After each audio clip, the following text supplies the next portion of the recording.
Bio Tuesday première. Action. Ça tourne. C'est parti.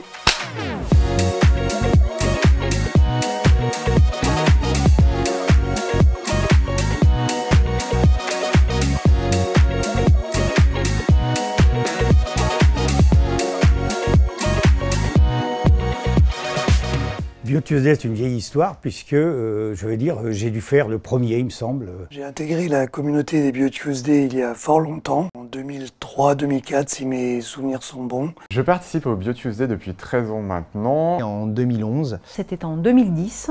Je pense avoir été là dès les premiers Bio Tuesday.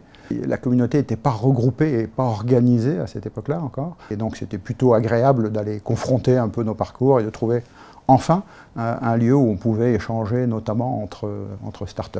C'était relativement novateur.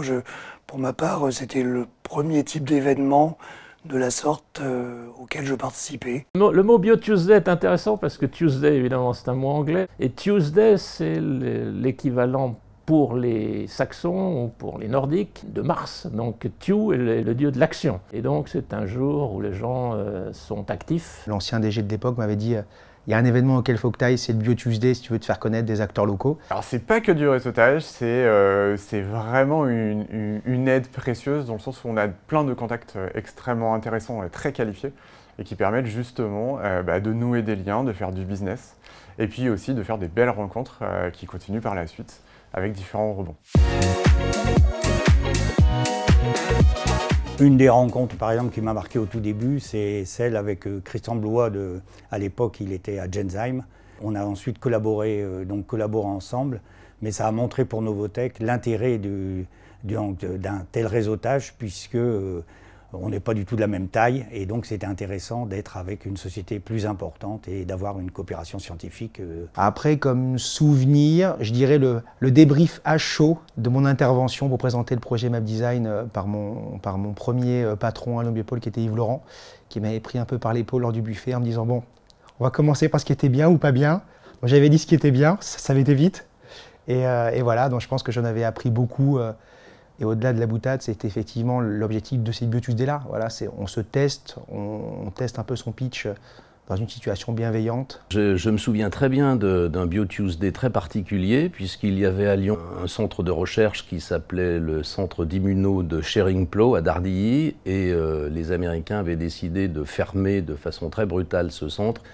Et nous nous étions retrouvés avec 100 chercheurs qui étaient sur le carreau.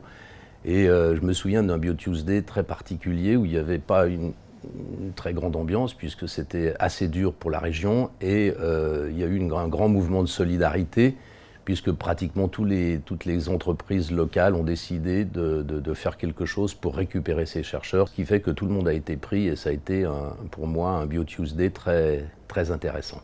J'ai participé au Bio Tuesday avec différentes étiquettes d'entreprises ou de structures, mais ce qui est un peu plus marrant, c'est que j'ai pendant quelques mois participé à l'organisation de l'événement. Ça m'a permis aussi de voir la complexité. Ça paraît très simple, très convivial quand on y assiste en tant que participant, mais il y a toute la logistique derrière qui nécessite beaucoup de travail. Pour que ce soit aussi naturel, aussi convivial, il faut qu'il y ait des gens derrière qui travaillent beaucoup de manière très structurée. Je retiendrai alors en 2007, au moment où j'ai créé Voxcan, notre participation à un Bio Tuesday au Parc de la Tête d'Or. Je me souviens où on avait été invité justement à présenter la société. Donc ça avait été un gros événement pour nous au moment où on crée la société. Donc j'ai particulièrement apprécié le Bio Tuesday organisé au Fort de Vèze parce que ça me permettait de connaître un lieu que je ne connaissais pas et duquel on avait une très belle vue surtout sur le côté ouest de la ville. Les lieux qui étaient les plus impressionnants, c'est des lieux dans lesquels on n'a pas l'habitude d'aller, où on n'est jamais allé, et finalement c'est le Bio Tuesday qui permet d'y rentrer.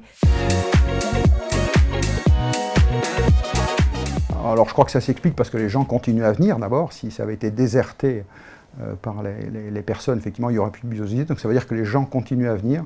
Et s'ils continuent à venir, c'est qu'ils s'y sentent bien. Le fait qu'on puisse venir comme ça, comme on est, comme on dit. Et puis c'est ce qui fait le côté facile, convivial et qui fait finalement, qui donne cette attirance finalement pour ce genre de rendez-vous. L'ambiance, je dirais l'ambiance. L'équipe organisatrice du BioTuesday a réussi depuis 20 ans à faire en sorte, une nouvelle fois, je reboucle sur ce qui est pour moi le mot-clé des BioTuesday, à savoir la bienveillance.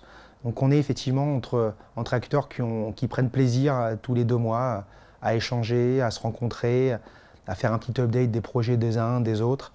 Et puis il y a toujours un petit peu à boire et à manger, donc c'est toujours intéressant.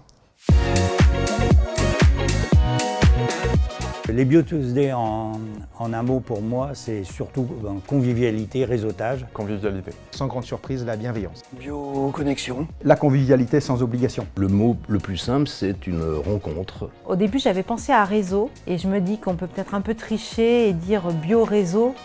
Bon anniversaire BioTuesday. Bon anniversaire BioTuesday. Eh bien, je souhaite un très bon anniversaire pour ces 20 ans au BioTuesday.